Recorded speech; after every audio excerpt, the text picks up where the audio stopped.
Thanks for watching. Don't forget to like, comment, share and subscribe to Mufti Tariq Masood, famous scholar.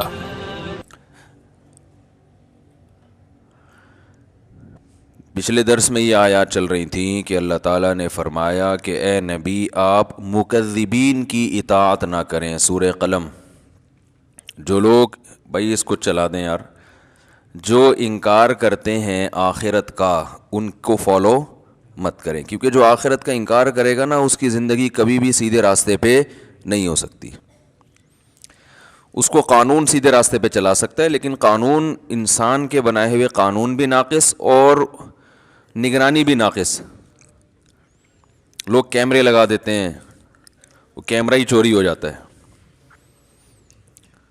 تو اس لیے جب تک اللہ کا خوف نہیں ہو، آخرت میں جواب کا خوف نہیں ہو، تو انسان سیدھے راستے پہ چل ہی نہیں سکتا.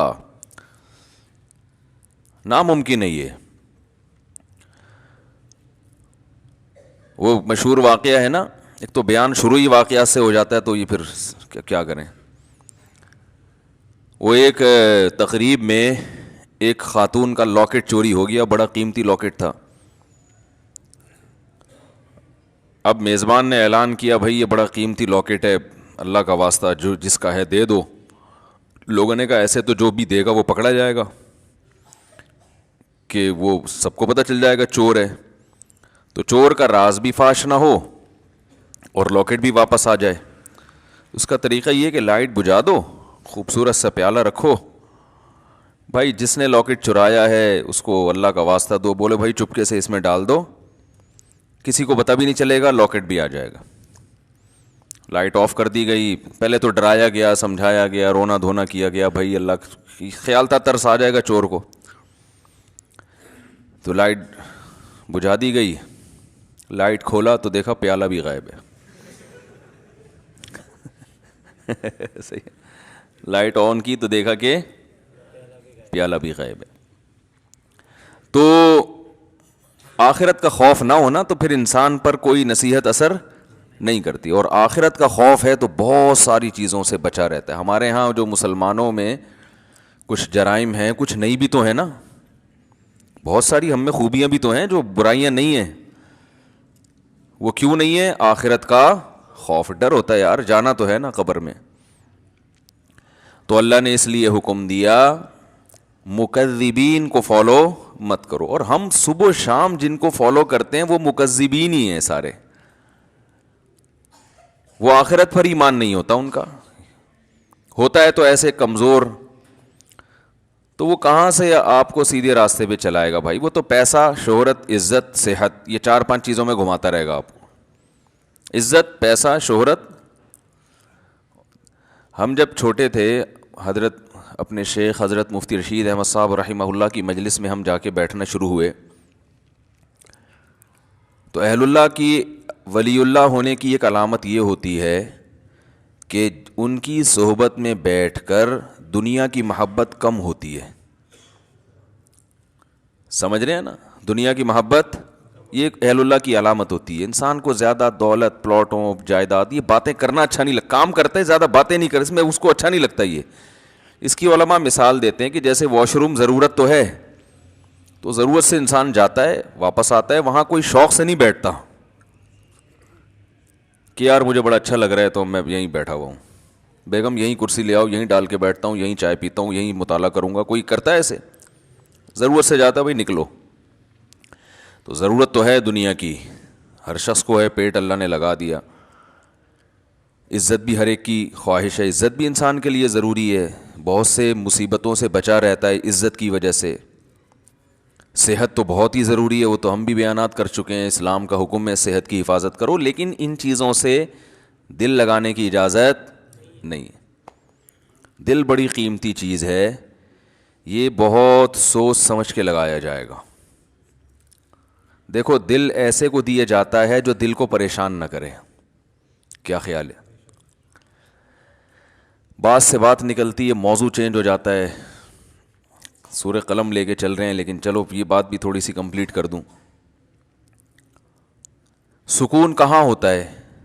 دل میں نا. سائنٹیفک تو دماغ میں ہوتا ہے، میں بھی اس گہرائی میں نہیں جا رہا. کیونکہ بہت سے نا لوگ بیٹھے ہوتے کہتے ہیں بھائی یہ تو دماغ کی ساری، دل کا تو کام صرف پمپنگ کرنا ہے. تو شریعت نے تو ہر چیز کی نسبت دل کی طرف کی ہے نا.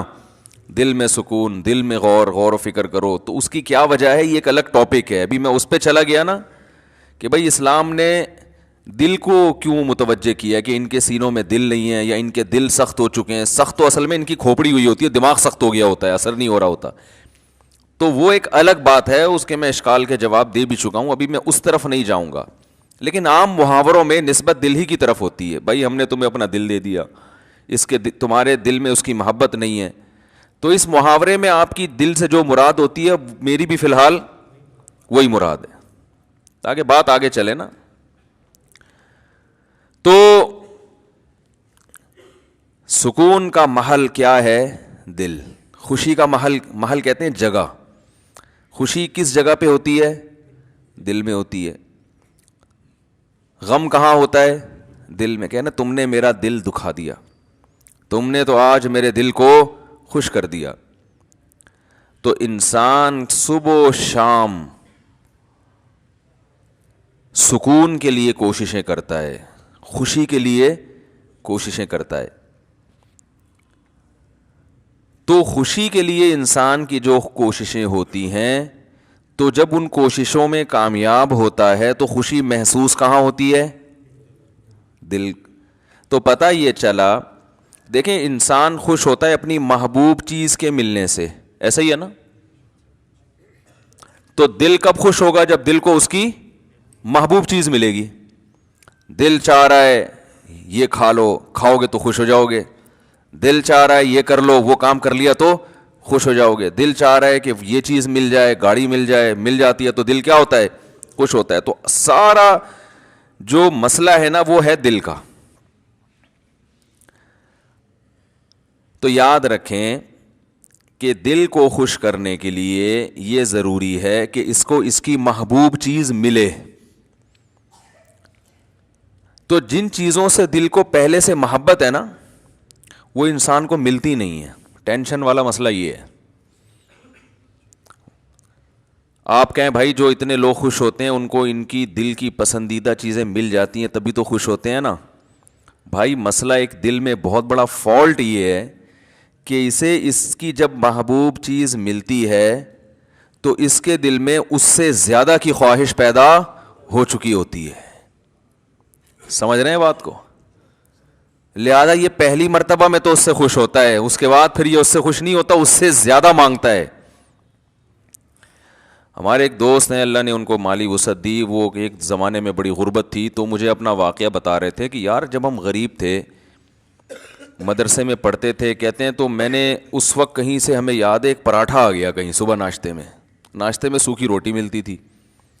تو کہہ رہے ہیں وہ پراٹھے کے نا ہم سب طلبہ نے ٹکڑے کیے، ایک ایک ٹکڑا، ایک ایک پراٹھا سب کو ملا، یعنی پراٹھے کا ایک ایک ٹکڑا سب کو ملا. کہہ رہے ہیں یار اس وقت اس میں اتنی خوشی سے ہم نے وہ ٹکڑا کھایا ہے کہ اب انڈے مکھن میں وہ مزہ نہیں آتا. وجہ کیا ہے؟ اس وقت غربت تھی، اس وقت پراٹھے کی محبت تھی. یار صبح روٹی کھا رہے ہیں، کسی دن پراٹھا مل جائے تو ایک ٹکڑا ملا تو دل اتنا خوش ہوا جتنا کوئی ڈیفنس کلفٹن میں رہنے والا مکھن کباب پہ خوش نہیں ہوتا. تو کہنے لگا یار اب تو سب کچھ مل رہا ہے لیکن وہ خوشی نہیں ہوتی. تو وجہ کیا ہے بھائی؟ جب اس سے کم مل رہا تھا تو دل میں پراٹھے کی خواہش تھی، جب پراٹھا ملنا شروع ہو گیا تو اب خواہشات اس سے. یہ جو بڑے بڑے مالدار لوگ ہیں نا ہمارے، اکثر سیاستدان، سارے نہیں، یہ کباب پراٹھے پہ تھوڑی خوش ہوتے ہیں. ان کو آپ بریانی کھلا دو، ان کو سیخ کباب کھلا دو، ملائی کیا، یہ تو غریبوں کے کھانے ہیں.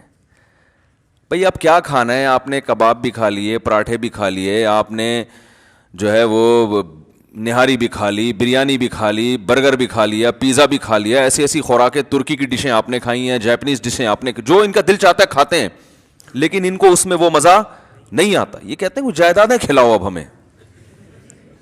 یہ کباب یہ تو ڈیفنس کلفٹن کے عام مالدار لوگ کھا لیتے ہیں یار، یہ کیا ہے؟ اب یہ اتنے ارب پتی بن چکے ہوتے ہیں کہ ان کی نظر میں اب یہ کباب بریانی کی کوئی ویلیو نہیں رہتی. اب جو بڑے بڑے سیاستدان ہیں ان کی خواہش کیا ہوتی ہے؟ بھائی جائیدادیں کھلاؤ یار ہمیں. اور جائیدادیں بھی یہ سرجانی ٹاؤن کی نہیں چاہیے ان کو، یہ چائنا پٹی، یہ تو غریبوں کی کرپشن ہے. وہ زیادہ دیں کچھ اسلام آباد کے کوئی پورا آدھا بحریہ ٹاؤن کھلا دو ہم کو. یہ اگر ان کو نہ ملے تو ڈپریشن میں چلے جاتے ہیں. عجیب مصیبت ہے. انسان ہمیشہ سے یہ حقیقت جانتا ہے کہ دل کی جب ایک خواہش پوری ہوتی ہے تو وہ اس سے بڑے کی خواہش اس میں پیدا ہوتی ہے. تو یہ عجیب بات ہے کہ یہ تو کبھی خوش ہو ہی نہیں سکتا. یہ ایک ایسی حقیقت ہے جس کو ساری دنیا کے سارے ماہرین مانتے ہیں, لیکن پھر بھی وہ دنیا سے محبت کرتے ہیں. تو بتاؤ کبھی ایسے دل کو سکون مل سکتا ہے؟ آج آپ کی خواہش ہے یہ مل جائے, تو جب وہ ملے گا نا تو اس سے آگے کی خواہش پیدا ہو چکی ہوگی, پھر اس سے آگے کی پیدا ہو چکی ہوگی. Thanks for watching. Don't forget to like, comment, share and subscribe to Mufti Tariq Masood Speeches channel.